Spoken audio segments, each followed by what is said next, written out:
dan pengaruhnya terhadap sastra Arab. Yang pertama ada pengertian dari mukjizat Al-Quran. Apa yang dimaksud dengan mukjizat Al-Quran? Jadi secara etimologi itu berasal dari kata jaza yu'jizu ijaz yang artinya melemahkan. Kemudian dimasukkan dalam kata fa'il yang merupakan si pelaku, ya artinya yang melemahkan. Dan kemudian terakhir ditambah tak marbuthah menjadi istilah mukjizat yang artinya yang maha melemahkan, yang sangat melemahkan. Dan secara terminologi yang dimaksud mukjizat itu adalah ketidakmampuan siapapun untuk menjawab tantangan Al-Quran dari kebenaran kerasulan bagi Nabi Muhammad SAW. Adapun dalil yang tertuju kepada kemukjizatan Al-Quran, salah satunya ada di surah Al-Maidah ayat 31, Al-Hijr ayat 11 dan Al-Isra ayat 88. Di surah Al-Hijr ayat 9 yang artinya sesungguhnya kamilah yang menurunkan Al-Quran dan sesungguhnya kamilah yang benar-benar memeliharanya. Inna nahnu nazzalna dzikra wa inna lahu lahafidun.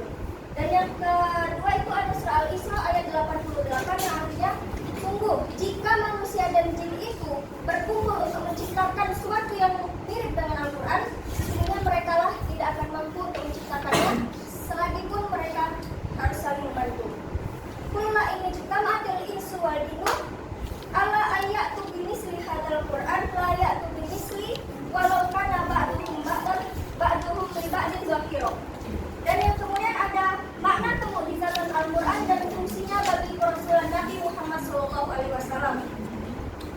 Yang mana sebelumnya kita sudah saya jelaskan bahwa kata mukjizat itu dari masdar a'jaza yu'jizu ijaz yang artinya melemahkan.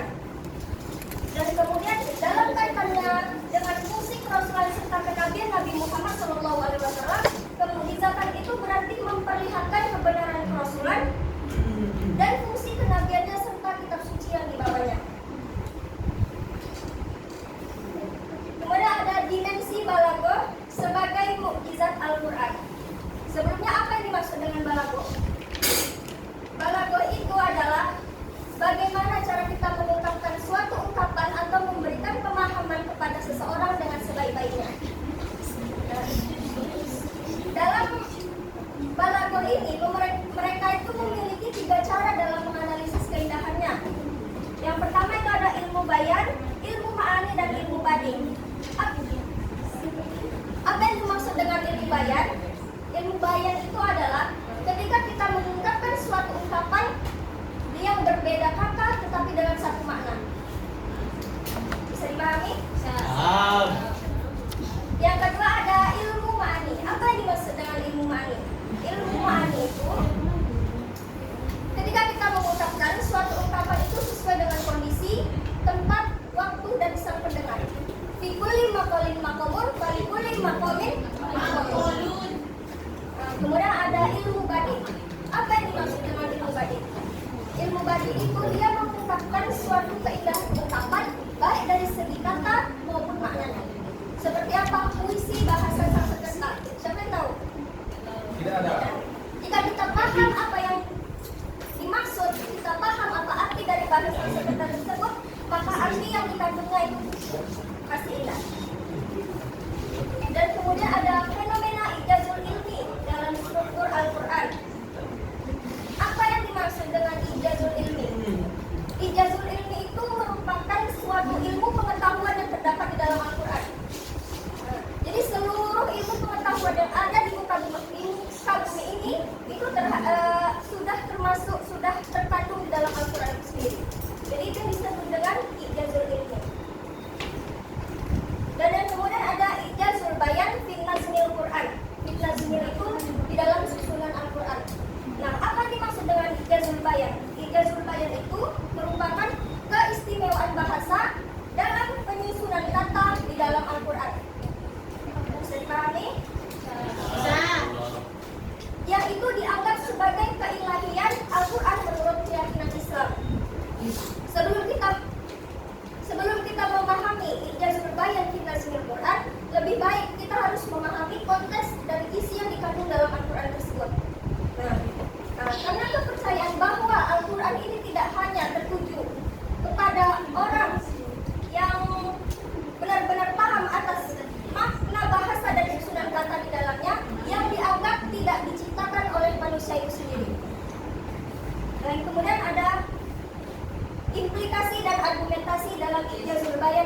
tafsir Quran.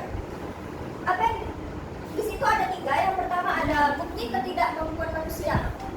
Jadi ijazul bayan ini memiliki ciri khas bahwasannya yaitu membuktikan bahwa manusia itu memiliki ketidakmampuan terhadap meniru atau menciptakan Al-Quran yang telah diturunkan kepada Allah, yang telah diturunkan Allah kepada Nabi Muhammad. Dan yang kedua ada implikasi religius, penggunaannya di dalam keagamaan. Apa itu? Yaitu konsep ijazul ilmi itu menegaskan keyakinan umat Islam terhadap ketuhanan Al-Quran sebagai wahyu ilahi. Jadi bagaimana caranya kita akan beriman terhadap Al-Quran? Karena itu masuk rukun iman ya Pak. Bahwa ada tantangan mencari ilmu.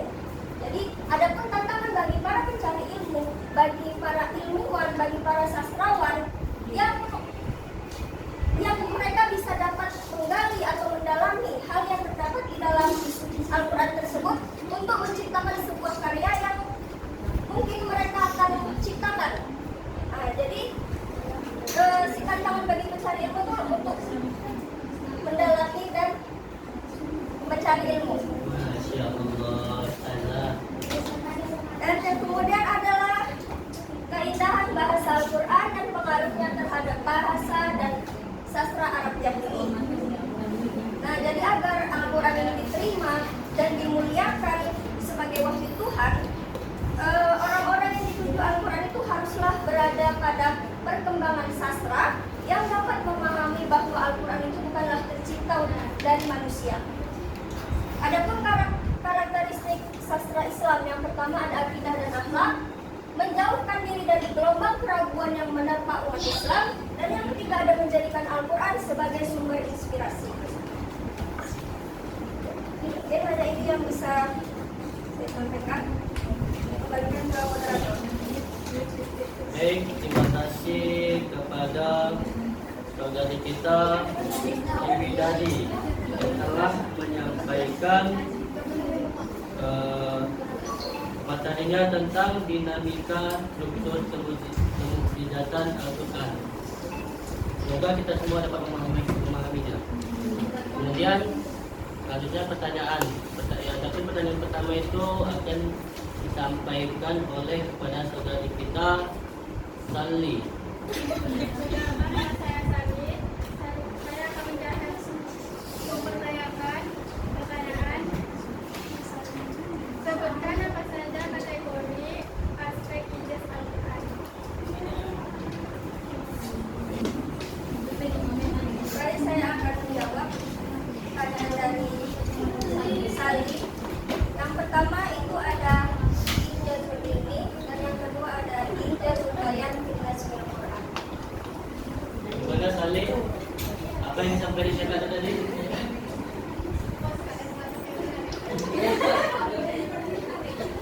Oke, dan yang selanjutnya dari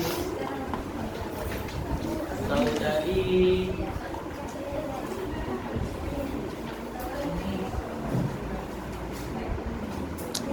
Elwin Dilmasari Gambe.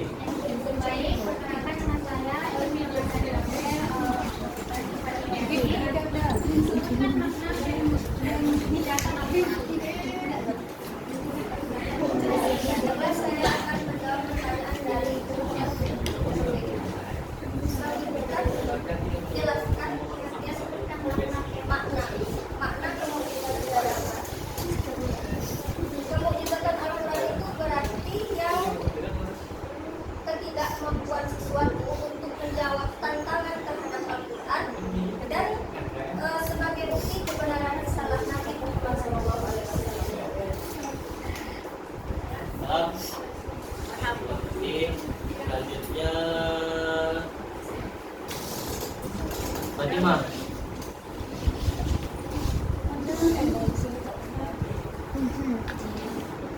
Baik, perkenalkan nama saya Fatimah. Saya ingin bertanya kepada Hikmat Eri. Itu sebutkan karakteristik sastra Islam.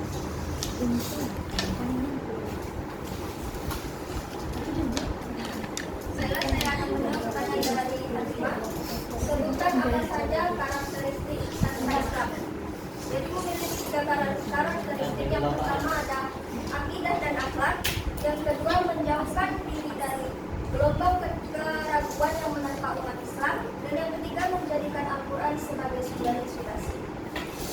Gimana, Fatimah? Terima kasih kepada pembakala yang telah menyampaikan materinya dengan efektif dalam bahasa yang sangat tinggi juga ya, teman-teman. Dan juga saudara-saudara yang telah memberikan pertanyaan dan dijawab dengan lugas sama pembakala kita. Boleh tutup. Mungkin hanya ini yang bisa saya sampaikan, kurang dan lebih mohon maaf. Wassalamualaikum warahmatullahi wabarakatuh. Waalaikumsalam.